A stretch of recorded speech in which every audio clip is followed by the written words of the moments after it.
Hello प्यारे बच्चों, स्वागत है आपका हमारे YouTube channel A to Z study Adda पर। हम राष्ट्रीय मिलिट्री स्कूल और all India Sainik school entrance exam की कंबाइंड प्रिपरेशन के तहत इंग्लिश का टॉपिक लाए हैं। आज महत्वपूर्ण टॉपिक टेंस। क्या लाए हैं? टेंस। टेंस यानी काल, समय, यूँ समझ लो इसको, काल। समय जो होता है मुख्य रूप से 3 भागों में होता है।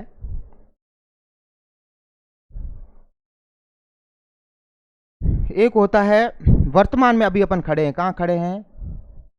वर्तमान काल, जो अभी अपन काम कर रहे हैं या काम बात चल रही है, अभी की बात जो हो रही है वो वर्तमान काल है। एक जो हो गई वो क्या था? भूतकाल। क्या था? भूतकाल। और एक जो आने वाला समय होगा वो होता भविष्य काल।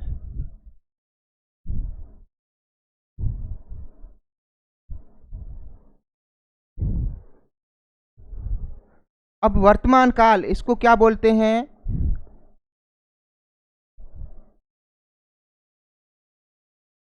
Present tense.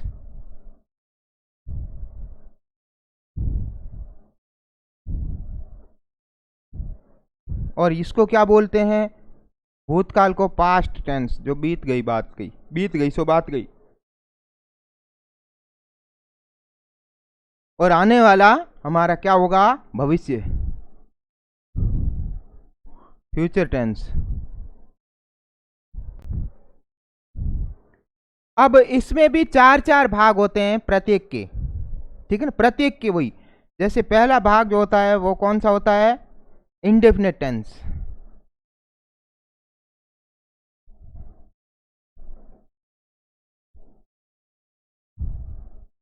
Indefinite tense. दूसरा कौन सा होता है? कंटिन्यूस।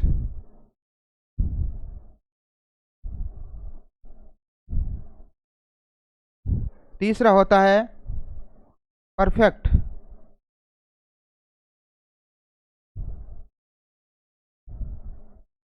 और चौथा होता है परफेक्ट कंटिन्यूस।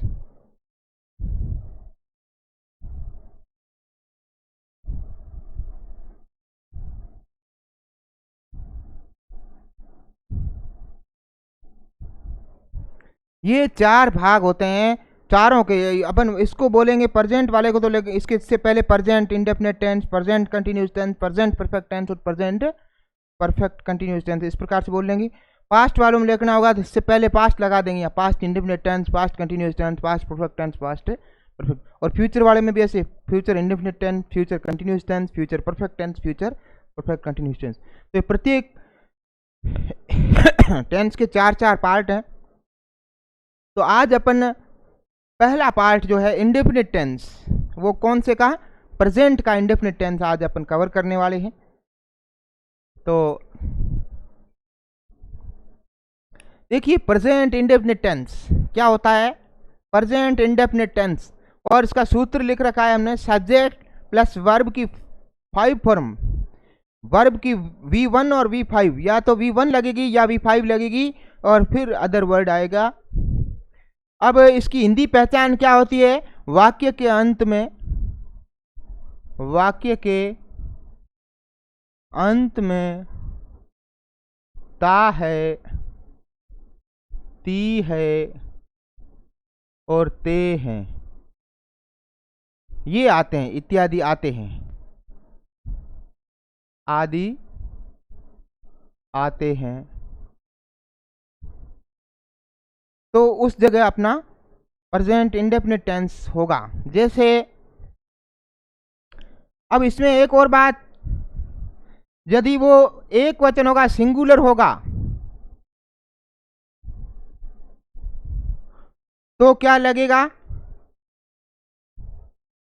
तो लगेगा V5, ठीक है ना? और यदि प्लूरल होगा तो V1 लगेगा, है ना? वर्ब तो याद हरी करी होंगी, V1, V2, V3, V4, V5। Verb की 5 फॉर्म्स होती हैं। तो वो अपन प्रश्न करेंगे, उससे समझ आ जाएगा। जैसे देखिए मैं लिखता हूं, मैंने लिख दिया मान लो मुकेश खेलता है।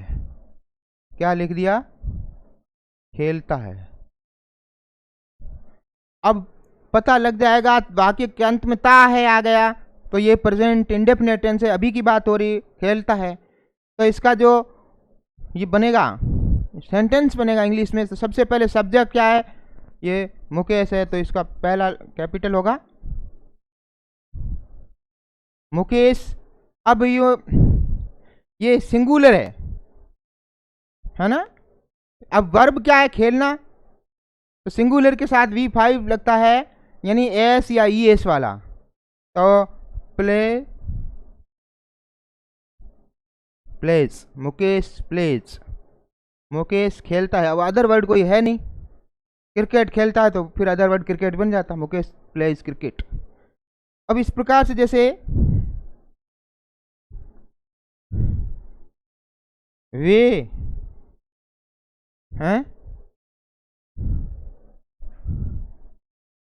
आम खाते हैं, एक वाक्य मैंने लिए लिख दिया, वे आम खाते हैं। यहां भी अपने को पता लगना चाहिए कि वाक्य के अंत में ता है, ती है या ते हैं आते हैं, तो ये प्रेजेंट इंडेफिनिट टेंस है। और यहां आपकी बार सब्जेक्ट क्या है? वे यानी दे। आपकी बार क्या है? प्लूरल है। प्लूरल में वर्ब आएगी, वर्ब खाना को ईट बोलते हैं, V1 ही आएगा, ईट। अब इसमें एस नहीं लगेगा, क्योंकि एस सिंगुलर होता तो लगता। अब अदर वर्ड मैंगो है, दे ईट मैंगो।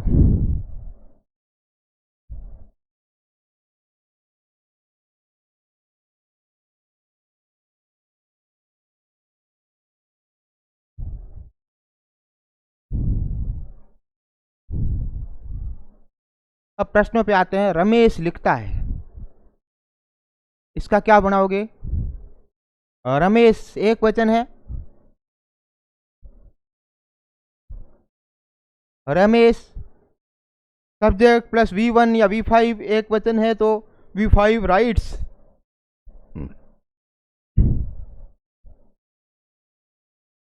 रमेश राइट्स, बस यहीं तक अपना हो गया, फुल स्टॉप लग जाएगा। रमेश लिखता है।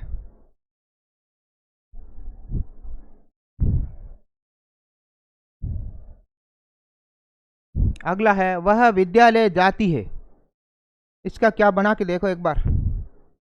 वह विद्यालय जाती है, पता लगाएंगे, ता है, ती है, प्रेजेंट इंडेफिनिट टेंस है। अब इसका अपने को सूत्र इमेज बैठ जानी चाहिए दिमाग में, सब्जेक्ट प्लस V1 या V5 plus other word. Subject क्योंकि वह लड़की है तो आएगा शी। अब एक वचन है तो V5 लगेगी, शी गोज।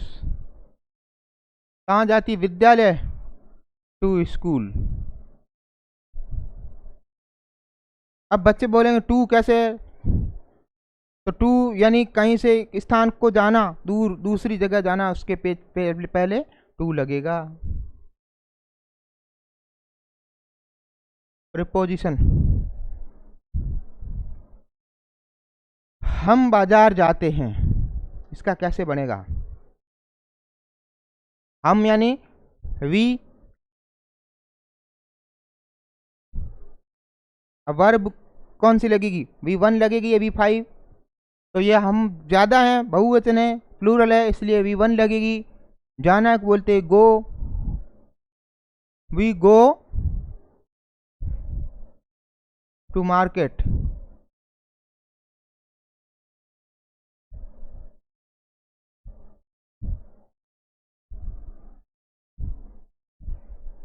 नेगेटिव सेंटेंसेस, नकारात्मक वाक्य इसी सेंटेंस के प्रेजेंट इंडेफिनिट टेंस के कैसे होंगे?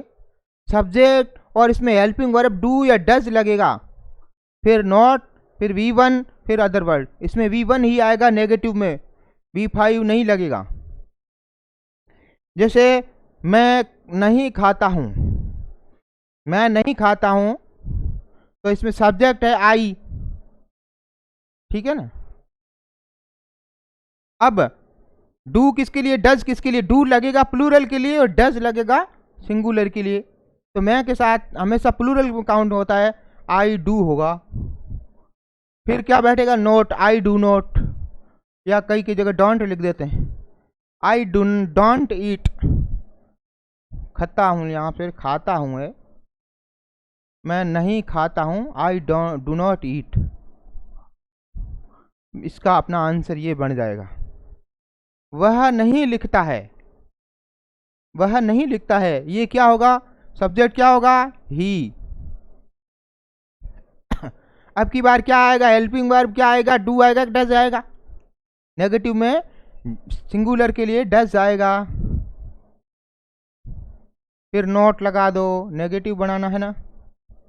ही डज नॉट राइट,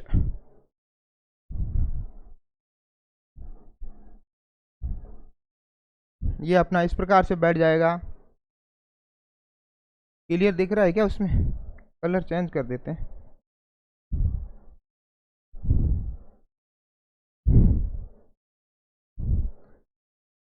वह नहीं गाती है, अब की बार वह आ गया, गाती बच्ची है या औरत है या लेडीज है जो, तो सी हो जाएगा,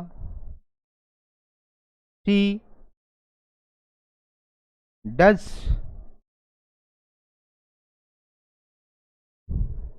नॉट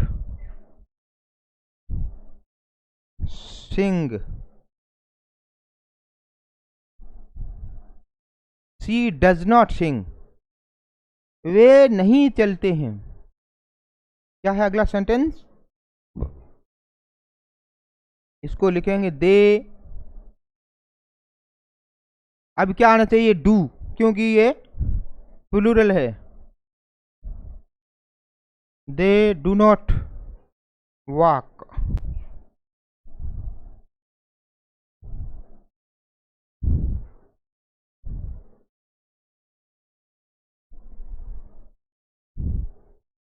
बहुत ही इंपॉर्टेंट हो गया।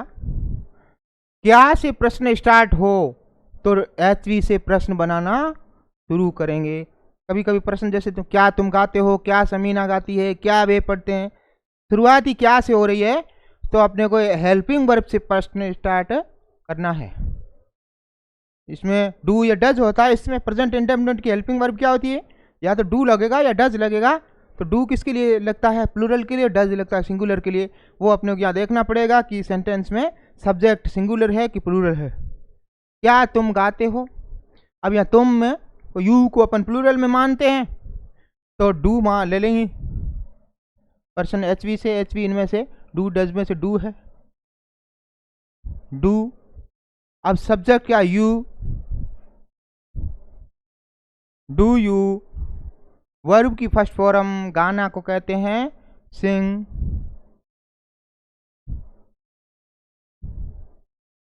बस हो गया, अदर वर्ड है ही नहीं। क्या तुम गाते हो, लास्ट में ये क्वेश्चन मार्क चिन्ह बन जाएगा। डू यू सिंग, क्या तुम गाते हो। अगला है क्या समीना गाती है। अब यहाँ एक वचन है तो इसलिए डज आएगा, और पहला लेटर हमेशा बड़ा रहता है, does Samina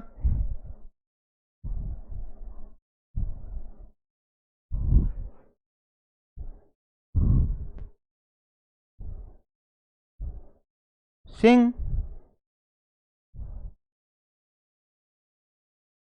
does Samina sing, क्या समीना गाती है। नेक्स्ट है क्या वे पढ़ते हैं, बताओ क्या होना चाहिए इसका, क्या वे पढ़ते हैं। तो प्लूरल है तो डू, सब्जेक्ट विदे को बोलेंगे, वे को बोलेंगे दे, डू दे रीड, क्या वे पढ़ते हैं, डू दे रीड। क्या रीता और गीता गाती हैं, यहाँ पर रीता और गीता यानी एक से ज़्यादा हो गया, तो इसमें इंग्लिश में इसको प्लूरल मानेंगे, तो डू, डू सब्जेक्ट दोनों है, डू रीता एंड गीता।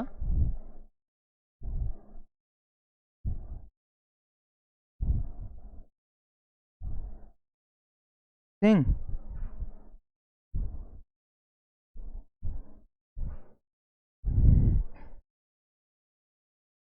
क्या आप सड़क पर दौड़ते हो?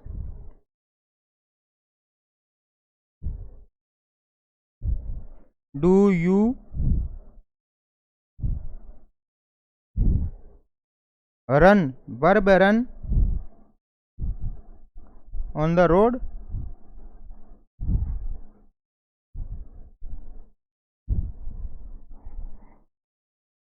अगला है, कोई वाक्य के बीच में क्या आए, किसी वाक्य के बीच में क्या आए तो वाक्य डब्ल्यू एच वर्ड से, वहां पर पीछे पड़े वो तो क्या से शुरू से हो रहा था। जैसे इसमें क्या बीच में आ रहा है, सीता क्या खाती है, वे कब काम करते हैं, राधिका क्या गाती है, तो क्या बीच में आ रहा है तो अपने को जो है वो डब्ल्यू एच वर्ड से प्रश्न स्टार्ट होगा। डब्ल्यू एच वर्ड से पहले लगाएंगे डब्ल्यू एच वर्ड, फिर डू डज, फिर subject plus V one plus O W other word. तो सीता क्या गाती है, क्या को अपन क्या बोलते हैं अंग्रेजी में, what, what, W H A T. अब एक वचन है सीता तो does, what does Sita subject, what does Sita eat, Sita क्या खाती है, वे कब काम करते हैं, वे कब काम करते हैं, कब का होगा वैन, डब्ल्यू एच वर्ड क्या होता है, वैन इन कब, वैन, डू, ये वे ज्यादा है इसलिए डू आएगा helping verb, when do they,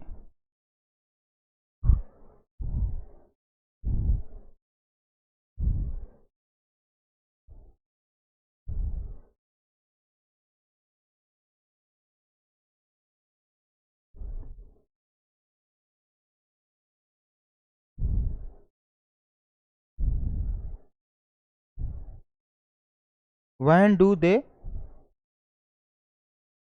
ये हो गया डब्ल्यू एच, ये हो गया हेल्पिंग वर्ब, ये हो गया सब्जेक्ट प्लस वी वन, काम करना, काम करना है?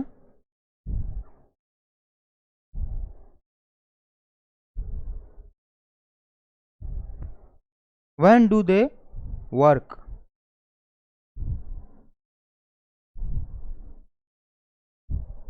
राधिका क्या गाती है, व्हाट, इसमें क्या आएगा, व्हाट डज, अब सब्जेक्ट राधिका,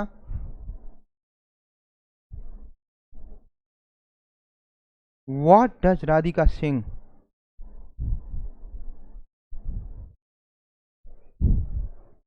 अगला है राम क्या पढ़ता है, वही व्हाट डज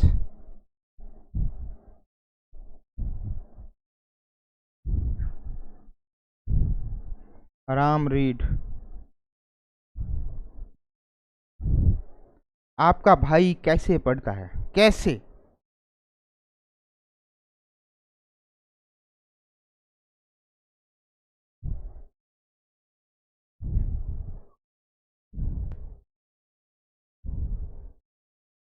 हाउ,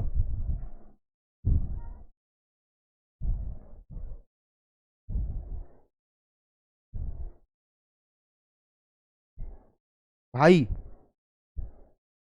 आपका भाई, योर ब्रदर, सब्जेक्ट क्या है, आपका भाई, तो हेल्पिंग वर्ब क्या लगनी चाहिए, हाउ डज या हाउ डू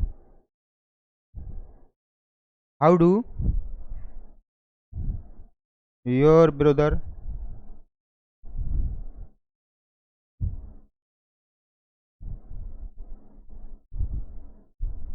रीड। ये कुछ अभ्यास प्रश्न हैं, इनको आप करने की कोशिश करना, आपकी प्रैक्टिस हो जाएगी। पहला है वह रोता है, दूसरा मेघा लिखती है, वह नहीं तैरती है, क्या रामू रोता है, तुम कब सोते हो। तो पूरा चैप्टर रिवाइज हो जाएगा। यहाँ कुछ लाइन्स हैं। Winners are not people who never fail but people who never quit. यानी विजेता विजेता वे लोग हैं जो कभी असफल नहीं हुए, बल्कि विजेता वे लोग हैं जो कभी हार नहीं मानते, क्विट नहीं कर जाते, बीच में नहीं छोड़ देते उस काम को। तो अपने को भी अपने काम को लगातार धीरे धीरे, कहते हैं ना कि रसरी आवत जावत के सिल पर पड़त निशान, करत करत अभ्यास के जड़मती होत सुजान। तो रस्सी एक कितनी नरम होती, कोमल होती, वो भी आते आते पत्थर पर भी, सिल पर यानी पत्थर पर निशान बना देती है। तो अपन प्रैक्टिस करते करते करते करते अपना जो है स्टैंडर्ड वो मजबूत बन जाएगा। आप सकारात्मक सोच के साथ प्रत्येक दिन हमारा अच्छा जाए, प्रत्येक दिन हम कुछ न कुछ अच्छा करें, ऐसा मन में सोच लें और उससे अनुरूप काम करें। और फिर मंथन करें कि आज हमने हमारा दिन में कुछ किया क्या, कुछ बेहतर किया क्या, और चाहे वो 2 पल ही हों, किसी का भला किया क्या, या किसी को हम खुशी दे पाए, किसी को हंसी दे पाए क्या। ऐसी बच्चों में धारणा बन जानी चाहिए। सिर्फ अपना नहीं सोचना चाहिए, अपने आस पड़ोस में, अपनी क्लास के बच्चों के साथ कोई कमज़ोर बच्चा है तो उसको भी आप सपोर्ट करिए, उसको भी अपने बराबर लाने की कोशिश करिए। तो आप अपने आप बेहतर बन जाएंगे। सबको बेहतर देखते हो तो आप उनमें सबसे बेहतर हो। तो इन्हीं आशाओं के साथ कि आप कुछ बेहतर करेंगे, हमारे YouTube channel A to Z study Adda पर निरंतर जो क्लासेज, हम निःशुल्क क्लासेज बहुत प्रयास करके, बेहतर एक्सपर्ट लगा करके, बहुत ही ज़्यादा एफर्ट लगा करके हम हमारा बेस्ट देने की कोशिश कर रहे हैं। उन वीडियोज़ को आप सतत निरंतर देखते रहिए। मुझे आशा है कि इस सत्र हम पूर्ण रूप से इसका सिलेबस करवा रहे हैं। JNV का लगभग टॉपिक्स हमने दे दिए हैं और अब RMS सिलेबस चल रहा है, RMS और सैनिक स्कूल का कंबाइंड जो चल रहा है। धीरे धीरे हम और इसमें निखार लाएंगे और ज़्यादा प्रश्न लाएंगे और अभ्यासों के मॉडल सीरीज लाएंगे। यानी प्रॉपर एक तैयारी कैसे होती है निःशुल्क हमारे चैनल पर ही मिलेगी। तो आप अधिक से अधिक बच्चों को मोटिवेट करिए, हमारे चैनल को देखें, व्यू करें और अपना बेसिक स्किल्स जो है वो डेवलप करें। हम यही आशा करते हैं कि भारत का हर एक बच्चा बहुत ही प्रोग्रेस करे, उन्नति करे, हमारे देश को अग्रिम पंक्ति में लाएं। इन्हीं आशाओं के साथ आपका दिन शुभ रहे। मिलते हैं कल एक नए टॉपिक के साथ। Thank you. जय हिंद।